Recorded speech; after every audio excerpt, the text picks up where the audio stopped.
Good day mga taga Team Circled. Another update tayo dito sa ating ipinapagawang project.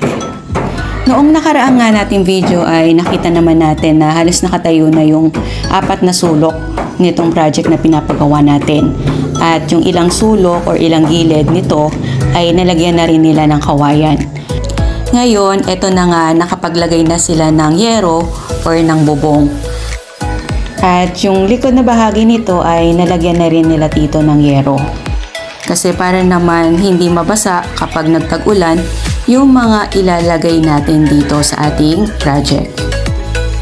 At eto nga ang ating bebe. So masaya siya dahil hindi pa nga natanggal yung kanyang duyan dito sa sulok na ito. Kaya meron pa siyang time para makapagduyan dito at namnamin yung kanyang duyan kasi in time matatanggal na talaga yan dyan. Dahil meron pa kaming isang ipapagawa na tulad din ito, doon naman sa kabilang sulok sa tabi ng bakod. At ito si Tito Leo, yung napakasipag kong tito na natawag ko para gawin ito. So kung wala siya, wala yatang gagawa nito ng kasing ganda or kasing ayos ng pagkakagawa niya. Charot.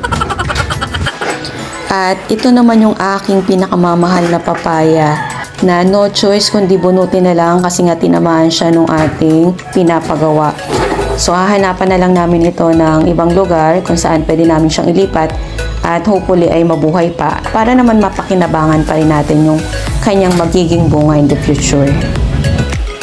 Gaya nga ng sabi ko kanina, after nito na ma-finish nila to ay maglalagay pa kami ng isang kagaya nito doon naman sa may bahagi ng bakod. So nakadikit siya sa bakod na yun. After pa syempre nito kasi siguro mga 30% pa para ma-fully finish namin ito. Until our next update. Bye bye!